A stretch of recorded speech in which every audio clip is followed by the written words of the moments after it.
Her face, a rictus of entitled fury, was the first thing I saw that morning, and in the next instant, she was screaming at me that my private, century-old lake was in fact a communal homeowners association property. What kind of delusion was this? Was she insane? It was the kind of humid, cicada-buzzing heat that sticks to your skin. The kind that promised an afternoon thunderstorm but delivered only a suffocating stillness.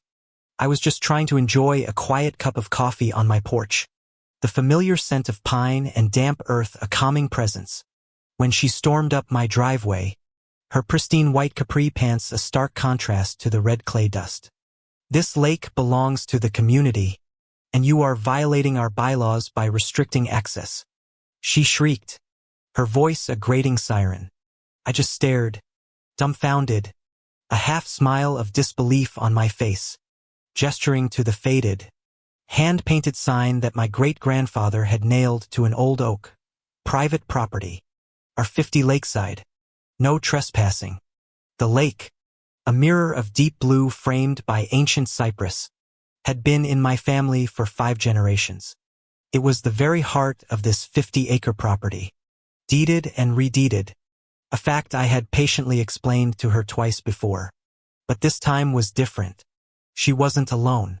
Another car pulled up, a glossy black SUV, and out spilled 3 people in matching polo shirts, each with a clipboard and a scowl. Oh, I sighed internally. The Homeowners Association board. The air grew tighter, heavier, and my initial amusement curdled into a cold knot of dread. The man in the ill-fitting polo, who I assumed was the president, adjusted his glasses and started reading off a list of supposed violations, a drone of bureaucratic nonsense about common areas and shared resources.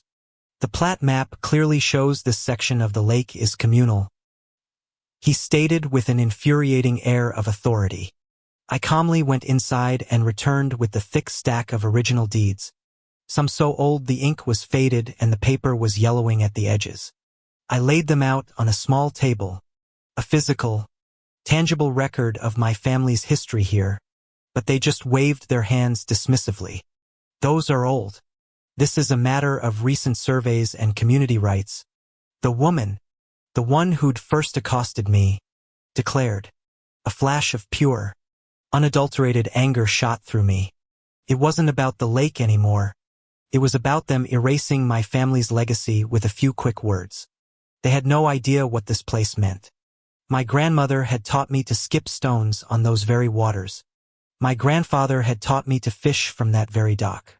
The memories, the love, the history, they were trying to pull a permit on it all. I felt a tear well up, a wave of profound sadness washing over the fury. Then, she did it. The woman, this Karen, reached into her large, floral handbag, and my breath caught in my throat as she pulled out a glint of black metal. She didn't point it at me, not directly, but she held it in her hand, the movement deliberate, letting it catch the light. I believe this constitutes trespassing and a public safety risk, she said, her voice dropping to a low, menacing whisper. My heart hammered in my chest. What a lunatic. Was this really happening? Was she actually threatening me with a firearm over a lake that was mine? A low, chilling hum of adrenaline began to replace the fear.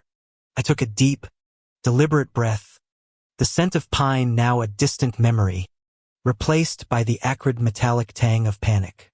My hands, which had been trembling, went still.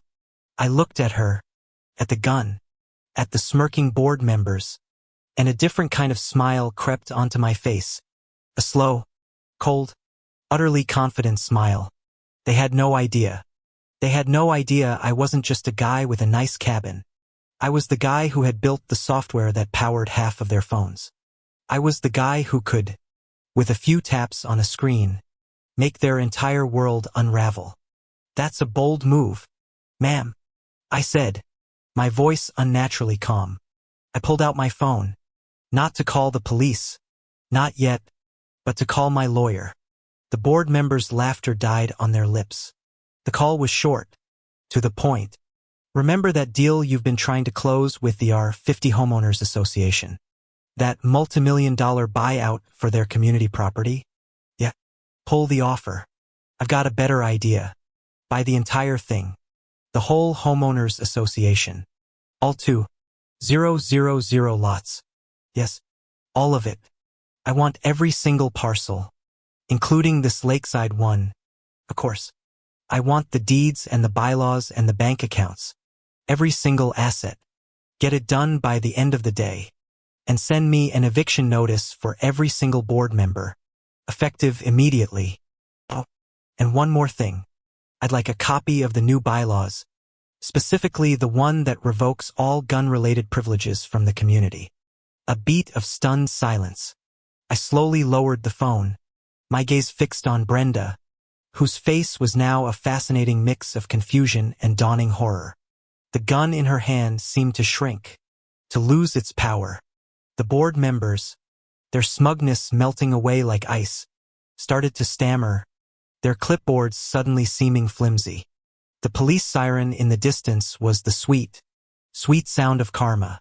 The law, I explained to the officer as he cuffed a sobbing Brenda for brandishing a firearm, was on my side. I had a deed. And now I had all the deeds. My lake, which they had tried to steal, was not only safe, but I had just ensured that it would be for the next 100 years as well. It was a victory not just for me, but for anyone who had ever been told their history and their home weren't worth fighting for. That day, a Karen tried to pull a gun on a man over a lake, and she ended up losing her entire community and her right to ever own a firearm there again. And that, I realized, was what justice felt like.